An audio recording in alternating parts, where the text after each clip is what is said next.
Welcome to S4 media. నేను మీ రేఖ. మనం ఇప్పుడు ఎక్కడున్నామో తెలుసా? డిప్యూటీ సీఎం పవన్ కళ్యాణ్ గారి ఇంట్లో అయితే ఉన్నాం. ఏంటి పందిరి వెనకాల ఇదంతా చూస్తున్నారా? టడా!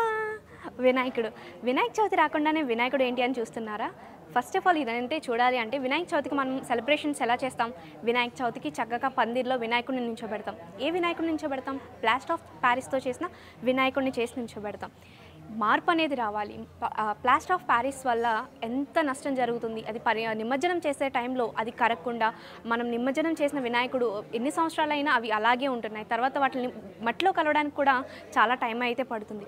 వీటన్నిటిని ఫుల్ స్టాప్ పెట్టడానికి పవన్ కళ్యాణ్ గారు అయితే ఒక సరికొత్త కాన్సెప్ట్తో వచ్చేసారు. అదే మట్టి వినాయకుడు. మట్టి వినాయకుడు సరికొత్త కాన్సెప్ట్ ఏంటి అనుకుంటున్నారా? చూసారు కదా అసలు ఇక్కడ మట్టి వినాయకుడిని ఆయన ఇంట్లో అయితే నిలబెట్టారు. ఇక్కడికి వచ్చే జనం చూసైనా వాళ్ళ ఇంట్లో మట్టి వినాయకుడిని వాళ్ళ ఇంట్లో కానీ మనం పూజ చేసే పందిర్లో కానీ ప్రతి చోట మండపాలు కట్టి వినాయకుడిని నిలబెడుతూ ఉంటాం కదా. ప్రజల్లో మార్పు రావాలని చెప్పేసి చేశారు. ఫస్ట్ ఆఫ్ ఆల్ మనం ఇక్కడ పందిరి చూసుకున్నట్లయితే ఇక్కడెక్కడ పందిర్లో ఒక్క ప్లాస్టిక్ అనేది కూడా యూస్ చేయలేదు. ఒకసారి డీటెయిల్స్ చూద్దాం రండి. భారతీయ సనాతన ధర్మానికి మూలమైనటువంటి మొదటి పండుగ వినాయక చవితి. 9 రాత్రుళ్ళు అతి వైభవపేతంగా భారతీయులందరూ ఇష్టంగా జరిపించేటువంటి పండుగ వినాయక చవితి. ఈ వినాయక చవితి కార్యక్రమాల్లో ముఖ్యంగా ఏం చేస్తున్నారంటే అనేక కెమికల్స్తో కూడినటువంటి విగ్రహాలను తెచ్చి నిమగ్నం చేస్తున్నారు. అలా చేయకూడదని ఇక్కడ మనకు పవన్ కళ్యాణ్ గారు చక్కటి ఒక సందేశాలను ఏర్పాటు చేశారు. ఇవన్నీ చూస్తుంటే కడుపు నిండిపోతుంది. అంత అద్భుతంగా ఎన్నో విషయాలు ఇక్కడ చిత్రీకరించి పెట్టారు. అందులో భాగంగా మట్టి వినాయకుడిని ఎలా తయారు చేసుకోవాలి, ఎలా పూజించుకోవాలి, భారతీయులు చేసుకునేటువంటి పండగలు ఆ పందిరి ఎలా ఏర్పాటు చేసుకోవాలి, ఆ పందిరిని ఏర్పాటు చేసుకున్నటువంటి అలంకారాలు కూడా ఒక పక్షులకి ఆహారం ఎలాగ జరుగుతుంది అనేటువంటి విషయాలను చక్కగా పవన్ కళ్యాణ్ గారు ఇక్కడ అన్ని ఏర్పాటు చేయించి చూపించారు. వినాయక స్వామివారి మట్టి ప్రతిమ ఎంతో అద్భుతంగా దేదీప్యమానంగా ప్రభవిల్లుతుంది. ఇక్కడికి వేయించేసినటువంటి వారందరూ ఇవన్నీ చూస్తున్నారు. ఎందుకంటే వినాయక నవరాత్రులు మట్టితోనే ఎందుకు చేయమని చెప్తున్నారు అంటే సనాతన ధర్మంలో మన పూర్వులు మహర్షులు చెప్పినటువంటి గొప్ప గొప్ప రహస్యాలు ఇందులో ఉన్నాయి. అక్కడ 21 రకమైనటువంటి ఫలం, 21 పత్రాణి పూజాణి అని పురోహితులు మనకి ఆ మంత్రం చెప్తారన్నమాట. ఆ 11 రకాల యొక్క పుష్పాలు, 11 రకాల పత్రాలు అవన్నీ కూడా అవి జలంలో కలవడం చేత పర్వతాల మించి ప్రవహిస్తూ వర్షం పడి పర్వతాల మించి ప్రవహించి వచ్చేటువంటి నదుల్లో ఈ పునీతమైనటువంటి పూజ చేసినటువంటి పత్రి కలపడం చేత ఆ జలాలు శుద్ధి అవుతాయన్నమాట. ప్రతి ఒక్క పత్రంలో కూడా ఔషధీకరణలు ఏవైతే ఉన్నాయో అవే 21 పత్రాన్ని పూజాయామి అని చెప్పి మనకి వినాయక చవితిలో మనకు చూపిస్తూ మంత్రాలు చెప్తూ ఉంటారన్నమాట. ఆ 21 పత్రాన్ని పూజాయామి అనేటువంటి పత్రాల్లో ఉన్నటువంటి ఔషధీకరణలను ఈ జలాన్ని శుద్ధి చేస్తాయి. కానీ అందుకోసం పత్రిని, పాలవెల్లిని ఇటువంటివన్నీ తీసుకువెళ్ళి వినాయక స్వామి మట్టితో చేసిన వినాయక స్వామిని నిమజ్జనం చేసేటువంటి కార్యక్రమం మనకు ఆనాడు నుంచి ఏర్పాటు చేశారు. కాబట్టి ఇప్పుడు కూడా మనం ఏం చేస్తున్నాం, దానికి భిన్నంగా అలంకారకృతమైనటువంటి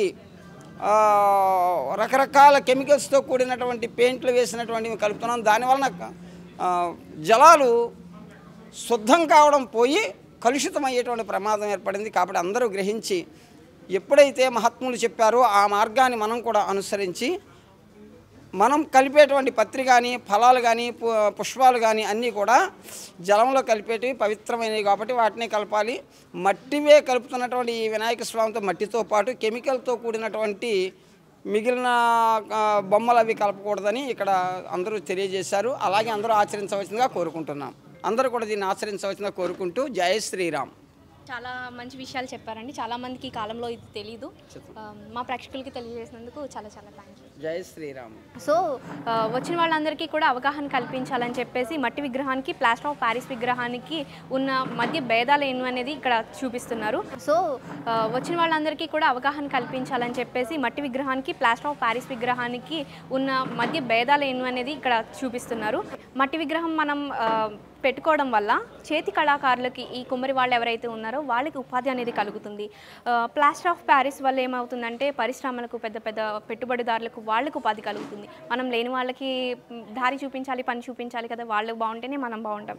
అలాగే విగ్రహం తయారీలో విద్యుత్ ఇంధనం యంత్రం అనేది ఉండదు, భూతాపం పెరగదు. మనం ఎక్కువ ఎలక్ట్రికల్ యూస్ చేస్తూ ఉన్నామంటే హీట్ అనేది జనరేట్ అవుతుంది. ఈ ప్లాస్టర్ ఆఫ్ ప్యారిస్లో ఎక్కువ మనం హీట్ అనేది జనరేట్ అవుతుంది విగ్రహాలు తయారు చేసేటప్పటికి. మట్టి విగ్రహంలో వలస పక్షులు వస్తాయి, వృక్ష సంపద పెరుగుతుంది, వర్షాలు ఉంటాయి. అలాగే ప్లాస్టర్ ఆఫ్ ప్యారిస్లో వలస పక్షులు అనేవి రావు, వృక్ష సంపద తగ్గుతుంది, వర్షాలు ఉండవు, మనకి కరువు అనేది త్వరగా వస్తుందని చెప్పేసి చెప్పుకోవచ్చు. అలాగే గ్రామం నీటితో కళకళలాడుతుంది. ప్లాస్టర్ ఆఫ్ ప్యారిస్ వచ్చేసరికి గ్రామం వెలవెలబోయి బాధపడుతుంటుంది. మట్టి విగ్రహం యూస్ చేస్తే చెరువు నీరు సాగునీటికి, తాగునీటికి కూడా ఉపయోగపడుతుంది.